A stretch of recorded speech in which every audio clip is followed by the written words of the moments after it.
Hey, Lentilmans. Can I say that? Hey, Lentilmans. What is that supposed to Ladies be? and gentlemen. Oh my God. Okay. Ladies and gentlemen. It's just a shorter way to say it. So if I was introducing us, I'd say, hey, Lentilmans. It's Britt. And it's D. I don't think I'm not participating in this. Is it the Lentilmans? No. You didn't like the intro? Not the Lentilman. It's just short for lady and gentlemen's. No. What is it? I don't know. It's nothing. You just made that up. I thought we were strange. I'm saying, hey, Lentilmans. Because when you say that, the first thing I think of is lentils. So. You don't like lentils? I've never had them. What's the complaint? Because that's what people are going to be thinking about when you say lentilman. They're not going to be thinking about ladies and gentlemen. But we just explained it. Brit's-planations. Lentilman. A shorter way to say ladies and gentlemen. I still don't like it. I can't keep Lentilmans in the episode. You can say it if you want to. You gonna play it back when you sober up and you gonna be like, what was I thinking? Why you put me on blast? I'll do a straight one. But I like Lentilmans myself. Okay. Hey guys, it's Britt. Okay. I didn't feel it in my spirit. That's why. Okay. I felt Lentilmans in my spirit. Not gonna happen. You can't make Lentilmans happen.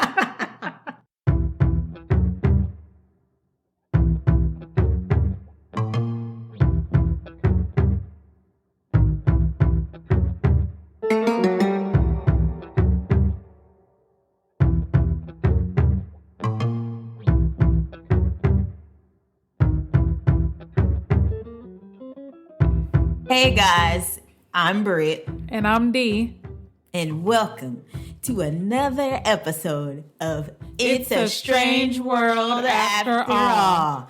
The podcast where we discuss true crime, the supernatural, conspiracy theories, and all of the things that keep the world strange.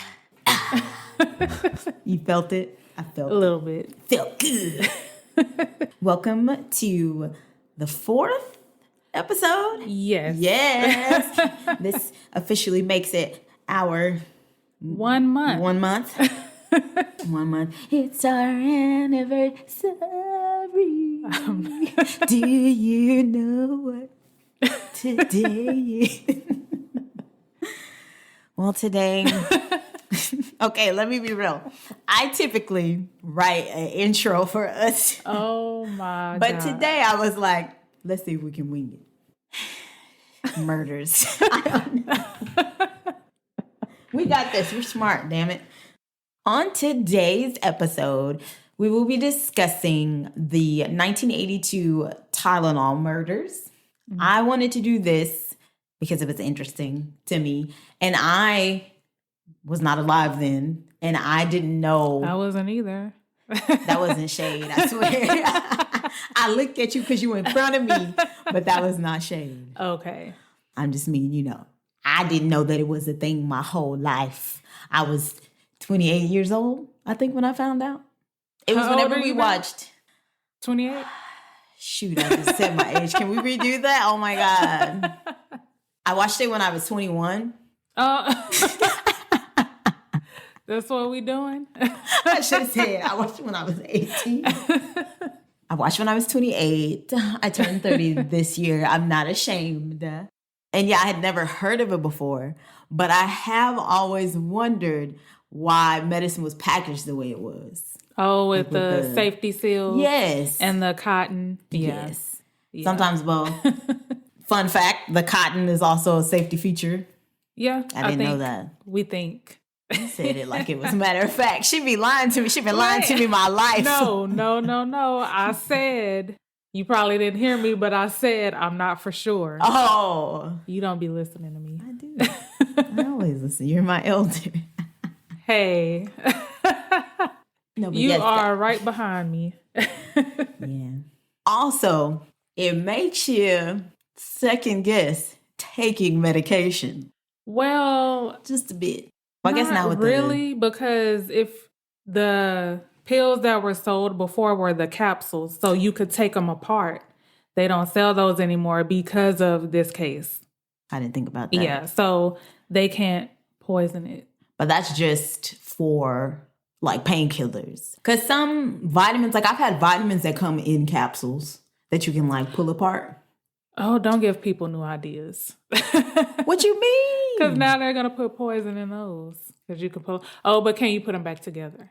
Oh, that's the thing. I don't know. Because those, I know what you're talking about. Those ones are that like sliding. Yeah. Yeah.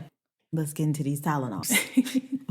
3 people are dead, and another is in critical condition tonight. One of the victims took the pills he bought to his home. His brother and sister-in-law were so upset by his death that they went back to the house and took some Tylenol from the same bottle. That bizarre mystery of Tylenol laced with cyanide still has not been solved tonight. Investigators say they are searching for, quote, a madman. Scared, really, that somebody could have tampered with some of the other products. Cyanide-contaminated Tylenol. Do not take any Tylenol until further notice.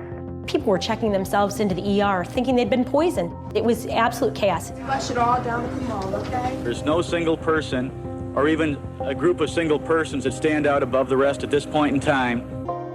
On the morning of September 29th, 1982, 12-year-old Mary Kellerman, a 7th grader at James Adams Junior High, told her parents that she had a sore throat and a runny nose. They allowed her to stay home from school, and they gave her a dose of Extra-Strength Tylenol capsules. Mary soon grew violently ill and later died in her Elk Grove village home. The same day, a 27-year-old postal worker, Adam Janis from Arlington Heights, Illinois, stayed home from work. He'd experienced pain in his chest, so he took 2 Extra-Strength Tylenol. He soon collapsed and fell into a coma. By noon, Adam died in the Northwest Community Hospital ER of what was thought to be a massive heart attack. Adam's 25-year-old brother, Stanley Janis, and 19-year-old sister-in-law, Teresa, received the news of his death and rushed to be with their family.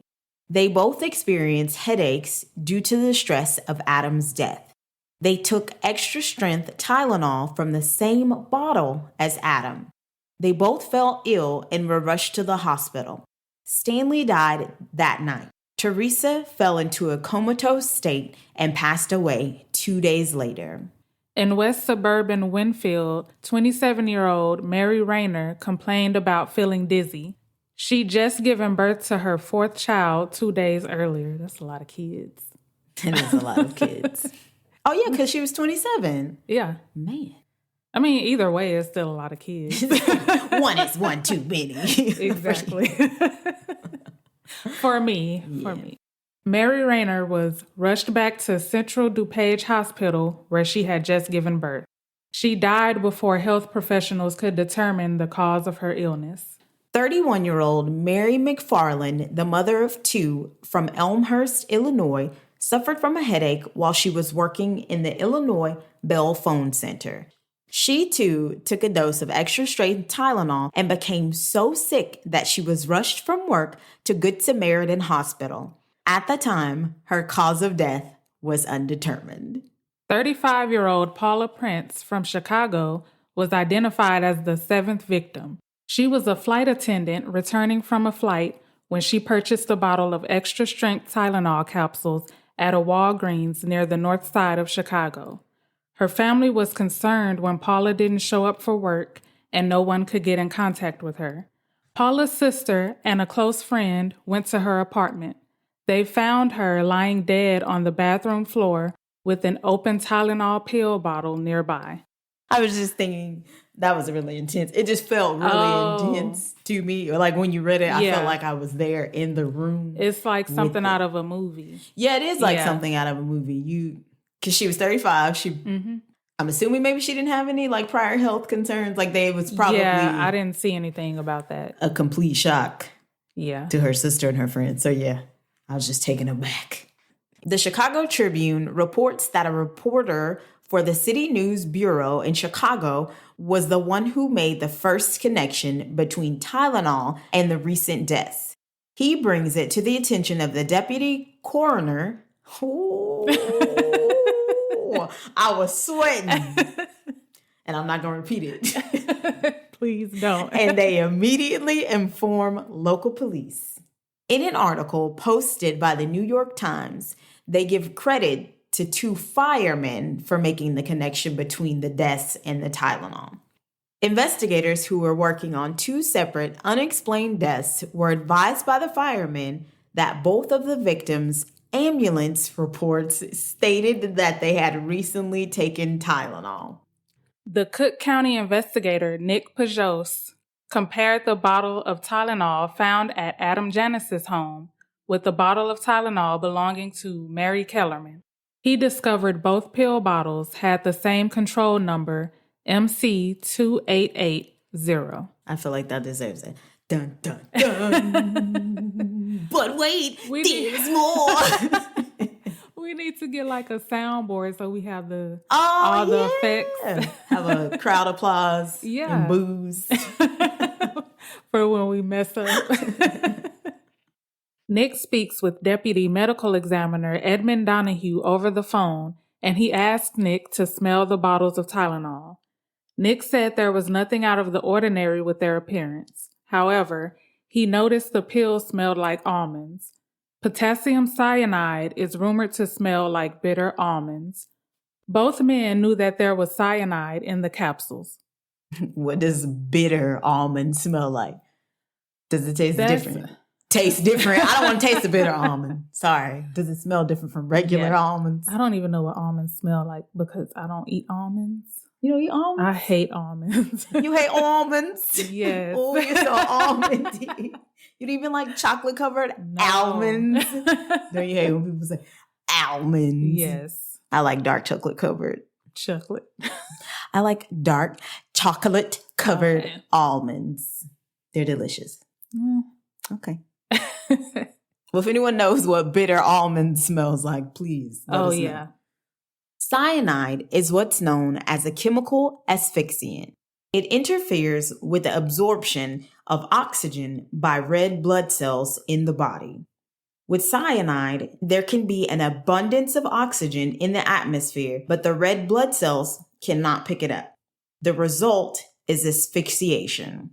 Cyanide exposure can lead to seizures, cardiac arrest, respiratory failure, brain damage, and in extreme cases, death. They tested the victim's blood, and the test results showed a trace of more than 100 to 1,000 times the lethal amount. So somebody was not playing around. Ugh, that's scary. That is really scary. We'll be taking Tylenols and stuff. I'm drug free. That's the way to be. Just say no. Oh my God, you remember those commercials? What was the one? The girl when she was like melted on the couch. She just sits there. Wait, you don't remember I said for my psychology final, we did that. It was like, really? We were doing like a workout video and it was like, what's wrong with her?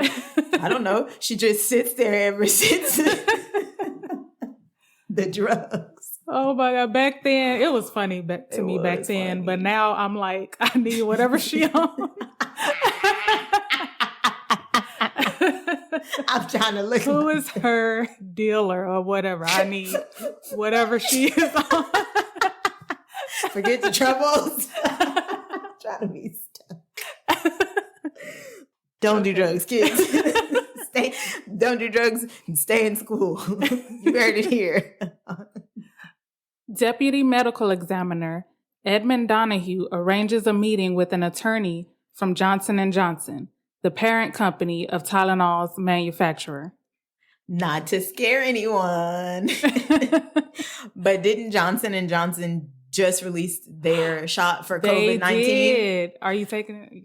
I'm not totally against it. No, I'm saying, like, would you, if you were to get it, would you get it from Johnson & Johnson? After this, I don't know. I've read this and was like, oh yeah, I gotta bring that up. Yeah, I didn't even think about that. Yeah, I don't know. And they're the ones that are you get it in one shot. You know, the first one, you have to get it in like a couple doses. They done cut some corners or something. They got a one-hitter quitter. Johnson. Wait, didn't Johnson & Johnson also get in trouble for, like, what is it, talcum powder? Yes.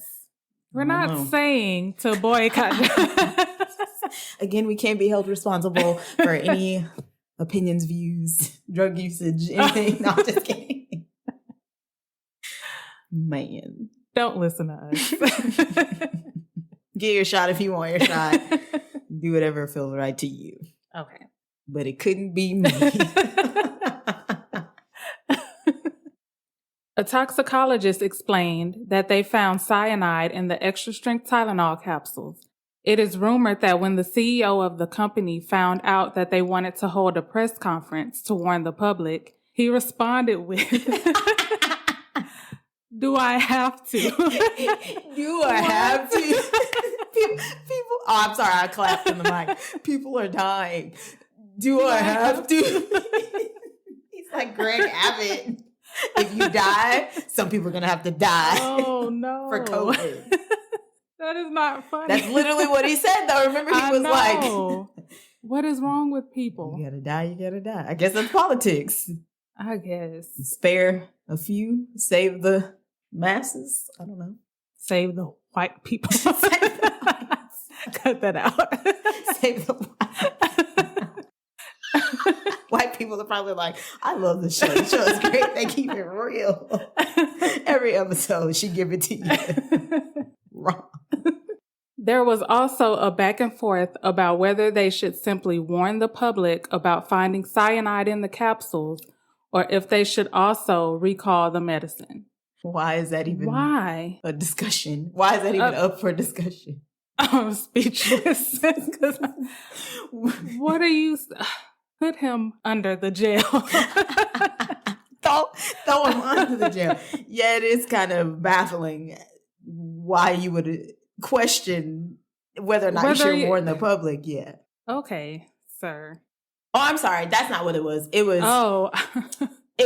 They decided to warn the public, even though he was like, "Do I have to?" Okay, I was about to say they were questioning whether or not they should do a recall. So what he was saying is, can we not just warn the public and have it be up to them? Yes.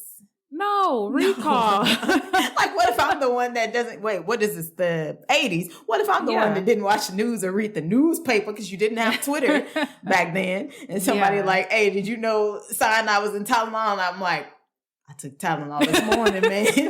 I'm playing Russian roulette. No, seriously. That's true. It's neglectful.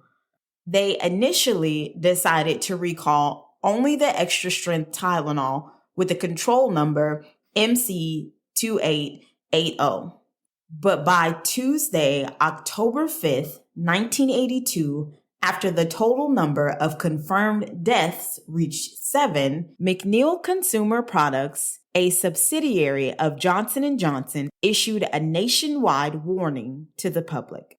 More than 31 million bottles of extra-strength Tylenol capsules were recalled. The company offered replacement capsules for solid tablets to anyone who turned in capsules that they had already purchased. I don't want any. You can have it all. I know. I was about to ask you, what would you do? Would you take that Tylenol? No. I don't want it at all. No. Throw the whole company away. Give me my $4 back. It's my money and I want it now. Yeah, I couldn't do it. No. Tylenol commercials were even pulled from television. The recall was one of the largest in the pharmaceutical industry ever, costing the company over $100 million. I should have said $100 million. I don't sound like him at all. No. I sound like Russian. You try. You know what I'm doing? $100 million. You do sound Russian. I'm trying to do Dr. Evil from Austin Powers. I did the little pinky. Moving on. Johnson & Johnson announced a $100,000 reward for anyone who had information leading to the arrest of whoever was responsible for the murders. Authorities determined that someone intentionally put potassium cyanide in the pills. There was a media frenzy. An estimated 100,000 U.S. newspapers ran different articles about the deaths, resulting in a nationwide panic. The Chicago Police Department went so far as to drive throughout the city and warn everyone through their loudspeakers about taking the Tylenol. Don't take Tylenol. What are they saying? What were they saying? I listened to the clip. It's going to be in the clip that's going to be in the episode. Okay. Most likely before we start telling the story. I think they were just like, yeah, don't take Tylenol. There is cyanide in the Tylenol. I think that's what it sounded like. Yeah, that's what it sounded like. People were flooding into emergency rooms across the country and calling into poison control hotlines, believing that they too were poisoned. It is not poison. Oh, Lord! They're watching the commercial. Or not the commercial, the PSA. Oh. And they took Advil. Oh, Lord! Am I sweating? You are stupid. That would have been me, though. I don't even take Tylenol. Me too, while I'm laughing because I take Tylenol. About to take some right after this. I don't see as... Yeah, that's what I was going to say at the beginning of the episode. I don't see how, as paranoid as you are, that you found out about... Oh, but you said... Okay, I was going to say that you found out about the story and still took Tylenol, but... I mean, because it's not capsules, so I'm That's good. true. And they have the tamper-proof seals. Yeah. What about Bluebell ice cream, though? Oh, I haven't touched it since. Yeah. And they still don't have the seals on them. They don't. That's Texas, y'all. Texas, even though we from Texas, stubborn Stanleys. Yes. They don't change nothing. They're all about tradition. People licking the tops of Bluebell ice cream. Seal that up. Seal that shit up. I got mad. I know you went on a whole rant. Seal it up. She was talking about merch the other day. That should be on this shirt. Oh, seal that shit up. Seal that shit up. Sick of it. Johnson & Johnson ended up testing over 10 million recalled pills in different labs. 50 capsules across 8 different bottles had cyanide in them. 5 of the bottles were taken from the victims. 2 bottles were with the other recalled Tylenol, and 1 was still sitting on the shelf in a drugstore. A few others were discovered in the Chicago area, bringing the total number of bottles that were tampered with to 10. Johnson & Johnson established that the cyanide lacing happened after the cases of Tylenol left the factory. Authorities believe that whoever did this visited different stores, took the bottles off the shelves, took them home, and laced them with poison. The investigators' theory was that because the potassium cyanide placed in the capsules was corrosive, it wouldn't have taken long for it to corrode the Tylenol capsules. This is one of those. Who has a time for that? Because are they putting cyanide in just a few pills or are they putting like the whole bottle? I didn't even think about that. Because the family, they took it from the same bottle, but what are the odds? What are the odds, basically? Ooh, I'm in statistics. I can figure out the odds. Percentages. It's percentages. It's probably about if you put 5 pills in the bottle. Oh my God. About 10%. Okay. It was about a 10% chance. Sounds about right. The Cook County Medical Examiner's chief toxicologist, Michael Schaefer, made a duplicate of the poison formula and filled some of the empty Tylenol capsules with it. He wanted to pinpoint approximately when the killer laced the pills. The theory is that the culprit had to have placed them back in the different stores undetected by September 28th, one day before the first deaths took place. The Illinois State Attorney General, Tyrone Fauner, said he believed there to be over 1,200 leads on the case. What? You just said it so professionally. Oh. I just would have said 1,200. There was 1,200 leads.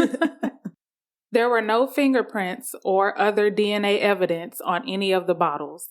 There was also no credible surveillance at any of the drugstores where the lethal pills were purchased to identify any possible suspects. That's so bizarre. That is. Well, if you think about it, half these places, their security cameras don't work. Even today. Yeah. Yeah, that's true. So, not surprised. Nobody. But I am. Well, I wonder how many bottles the person bought at one store. Like, did he go to 10 different stores, or he or she go to like 10 different stores and then buy bottles? But if I'm at a store and I'm buying 10 bottles of Tylenol, yeah, you like, look suspicious. What's he buying 10 bottles? Yeah. And I would remember. Yeah, that's true. A man came in yesterday and bought 40 cases of Tylenol. Yeah. Up to no good. I guess. That was smart then. I guess. Investigators looked into any disgruntled or postal employees. They thought that maybe a former employee would want revenge on the company. My dad works at the post office. Shout out. No. Postal. That's what the term That's postal where it came means. from, yeah. Shout out USPS. USPS. Yeah. United States Postal Service. Can you imagine? Wait. Can you imagine somebody got fired for being 5 minutes late? And it's like, I'm finna fucking up everybody. I mean, I'm pretty sure it's happened. Well, yeah. You think it was a disgruntled? Oh, no, no. Oh, okay. Seems really, whatever. That seems like too much. It does seem like a lot for the caliber. Because if it were me, I would want to hurt. No, never mind. The people that I work with, the company, yeah. Bake them a pie. Yeah, I wouldn't bring innocent people into That's it, true. So, but if you're a postal. But that person didn't they shoot up the post office? So, yeah. Yep. That's why they call them postal. Yeah. The director of quality control for the company, John L. Sutter, said that cyanide was used at the McNeil's Tylenol plant in Fort Washington, Pennsylvania. They used the deadly substance to test a common pharmaceutical binding agent, povidone. This was to ensure that there was no lead present in the pill. How that work? Well, that's chemicals. I'm not a scientist. Like, why are you using one deadly thing to fix another deadly thing? But that's science. Conspiracy theory. Conspiracy. Y'all out here in these streets taking Tylenol. My body is a temple. I feel attacked because I just said I take Tylenol. She did. I take it back. You take whatever you want to take. It's your body. It's your choice. He advised that the cyanide, although it was in the same building, was in a laboratory separate from where the pills were manufactured. The cyanide was kept only in small amounts and the lab had limited employee access. So it was one of the employees. We solved it. But we didn't solve it because which employee? Wait, how'd you get that from that? If he said it was a smaller amount, would it have been enough to be lethal? No, I'm saying that how the factory is set up, where they manufacture the pills, they manufacture cyanide there too. So it makes sense that an employee would get the cyanide. Yeah. So do you think that's what I'm saying, okay, because he says there's a small amount, only a small amount. Oh. And they're saying that it was a lethal amount. So do you think maybe they were collecting it over time? Yeah, or what's that's a what small I think. Amount? Okay. I think they were taking small amounts so it wouldn't be missed. Every day. I can't wait till September. What day? September 29th, 1982. Yeah, that's how they did it. You'll rue the day. There are numerous conspiracy theories about different suspects and their motives for lacing the Tylenol with cyanide. It's about to get real strange. Up in here. We are corny. I resemble that remark. You resemble? Yeah. I said it on purpose. Oh, I was like, wait a minute. Okay, I didn't get it at first. I get it now. Yeah. Roger Arnold, a dock worker, was caught saying some incriminating things in a bar one night about the Tylenol murders. What was you saying, Roger? I wonder what he was saying. I know. Roger Arnold worked for a Jewel supermarket warehouse where one of the victims, Mary Rayner's father, worked. Victim Adam Janus purchased his bottle of Tylenol from a Jewel supermarket.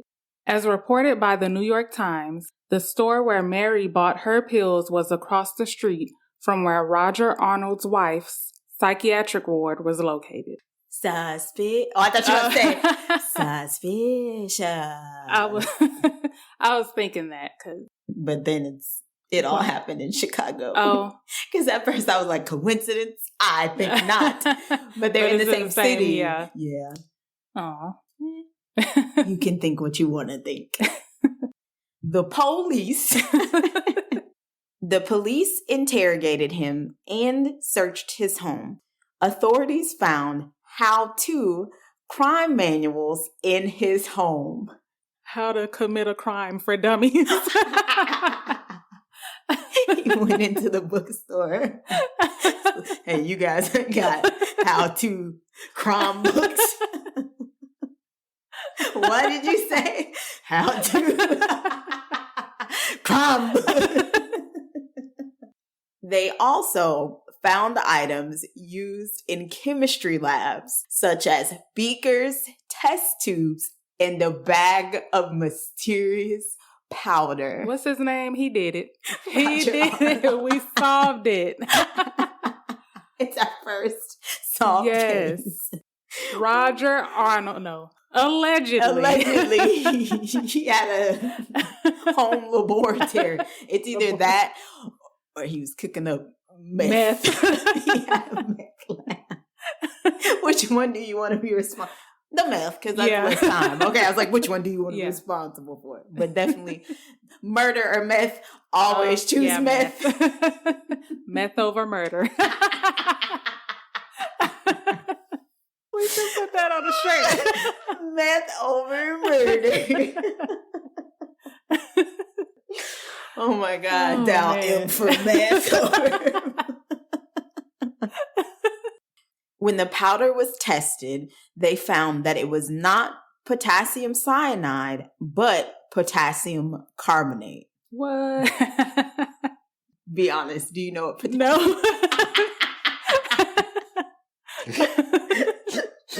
Wait. I was like, maybe she'll know. No. Maybe D would know. I was like, what? Potassium carbonate is an inorganic compound with the form. It's salt. It's white salt. Scientists, we never claimed to be. Oh my God. It's soluble in water. Or it is a white salt. I don't know that it's actual salt. Is that the thing for salt? What? Potassium carbonate? I don't know.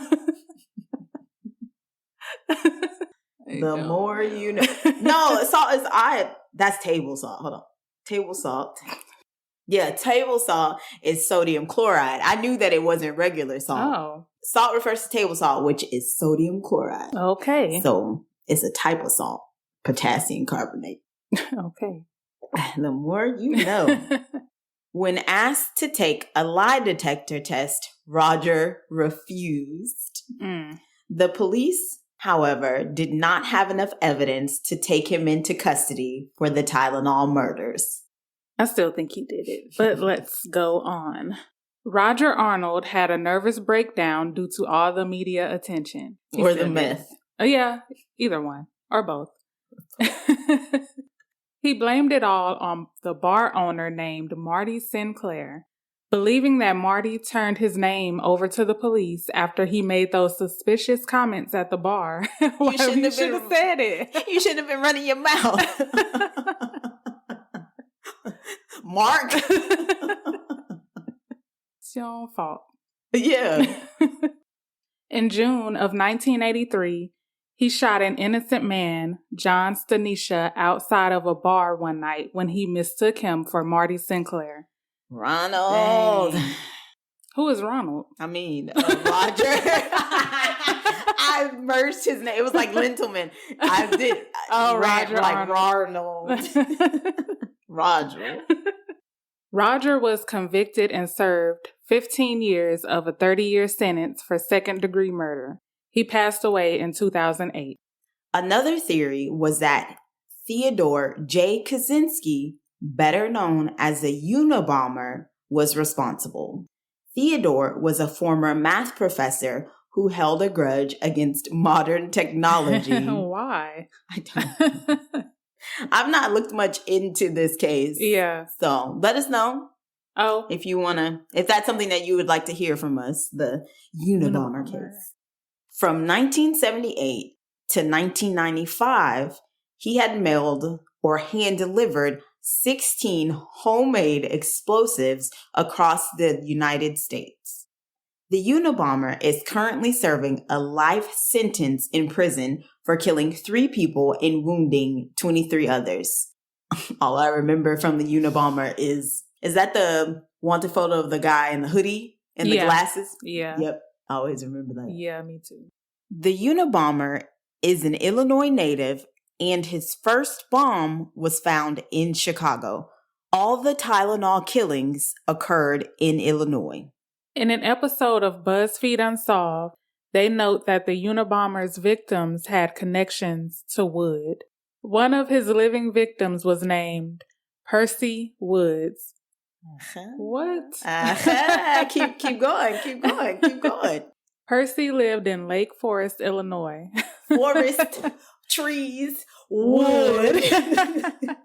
Another victim named Gilbert Murray was the president of the California Forestry Association. His bombs were partially made with wood. You should have said, wait for it. Wood. Keep them coming. Okay. And the gotcha. 2 of the Johnson & Johnson Company founders had the middle name Wood. James Wood Johnson and Robert Wood Johnson. What you think about it now? That I didn't know. And I watched that episode of BuzzFeed Unsolved, so I must have forgot about that. Yeah. Yeah, it's an interesting theory. I don't know if I buy it. Oh, no, I don't. Oh, okay. It could be all but I'm all about the spirits and connections, but I don't know about that one. In February 2009, the FBI in Chicago announced that they would begin to use new advancements in forensic technology in a review of all evidence related to the Tylenol killings. The FBI requested a DNA sample from Theodore, the Unabomber. They told him that he could either willingly give up his DNA or they would make it to where he would ultimately have to provide it against his will. So basically, we can do this the easy way. Or we can do this the hard way. The hard way, basically. Theodore, the Unabomber, tries to make a deal with the FBI. He will give his DNA if they promise not to auction off his things.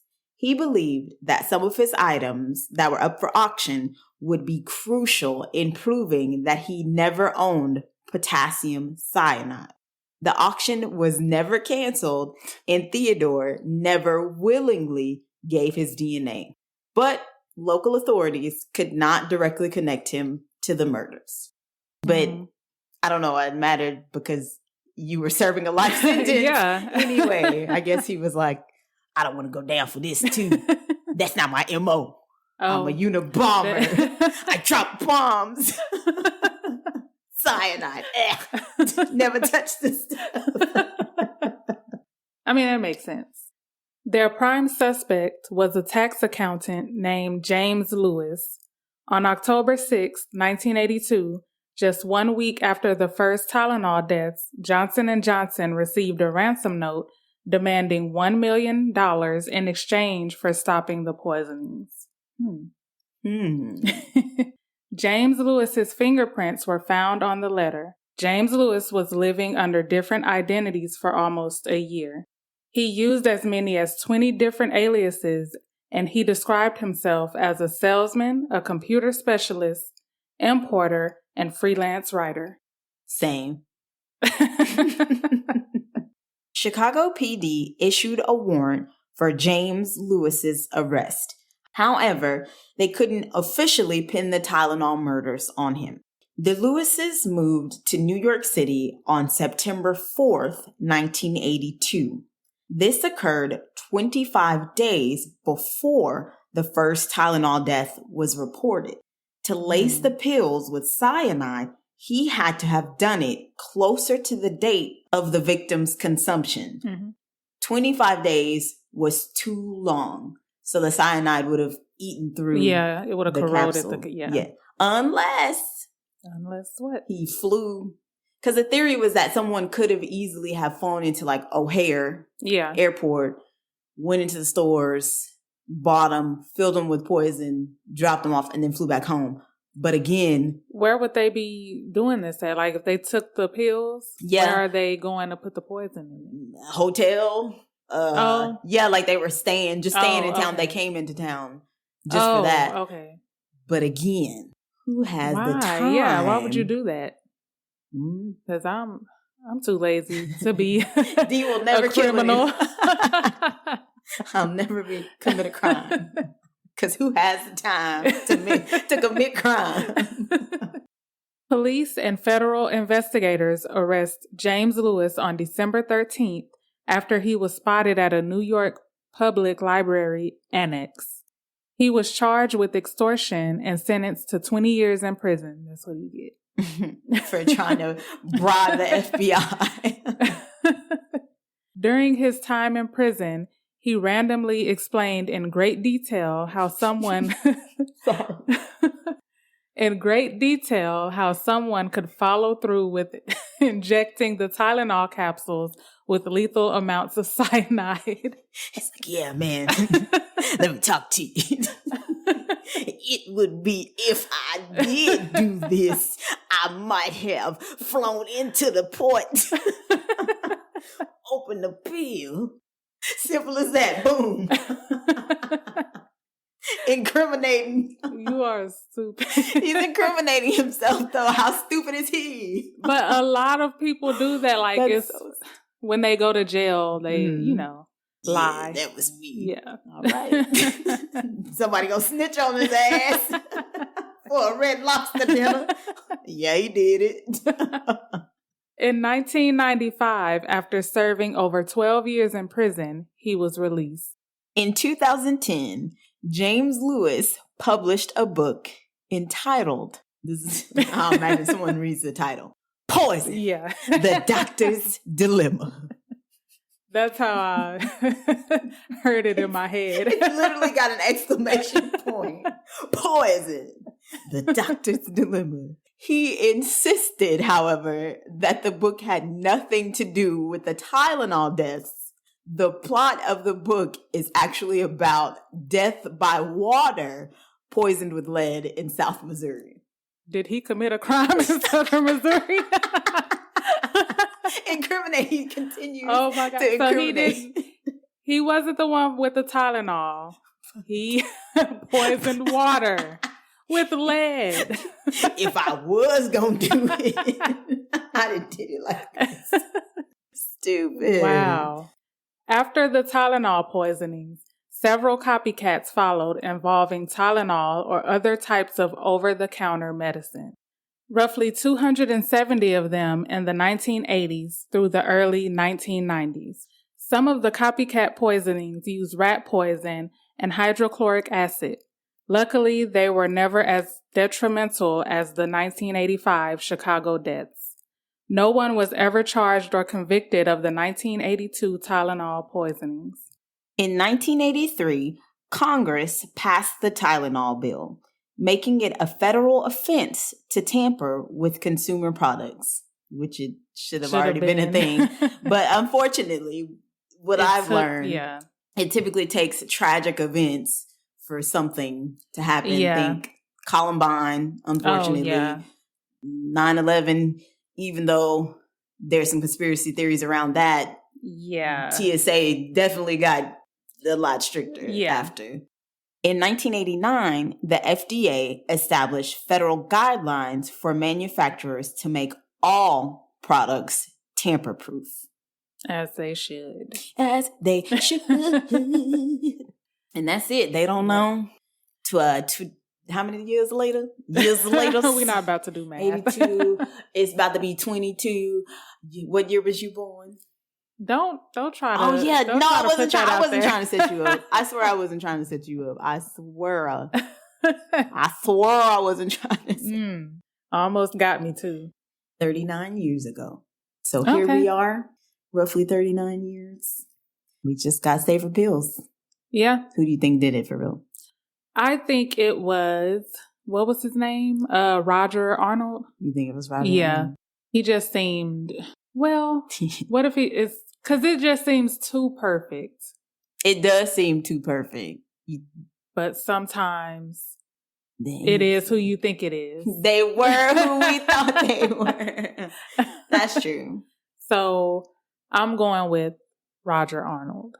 He did it. Yeah. Allegedly. In my opinion. No, allegedly. I'll go with Roger Arnold only because I don't see anyone like John Lewis living in New York and flying all the way back. Yeah. And then he doesn't have any like ties to the company that we know of. He didn't really have a clear motive. Yeah, Roger worked there. He had access to everything he needed. So yeah. He did that shit. He did that shit, allegedly. All right. That is all, folks. That's all for the story. That's Moral all of we the have. story. Don't take Tylenol. Don't take if Tylenol. you don't have to. Yeah, don't take pills in general if you don't have to. Just fight the feeling, fight the pain. That's what I do. Just fight. Sometimes you can't. No, sometimes I understand. Just buy hydrocodone from a street dealer. No. Kids are listening to this like, Mom, Britt on It's a Strange World after all said buy hydrocodone from strangers. Don't buy hydrocodone. Don't buy drugs. Don't buy drugs, period. That's how we're going to end it. Thank you for listening. Follow us on Instagram at It's a Strange World Podcast. You can also follow us on Twitter at Podcast Strange World. Yes, get in the conversation. I want you guys to start getting involved in the conversation. Any theories that you might have, any questions that you might have, or any content that you want to see, let us know.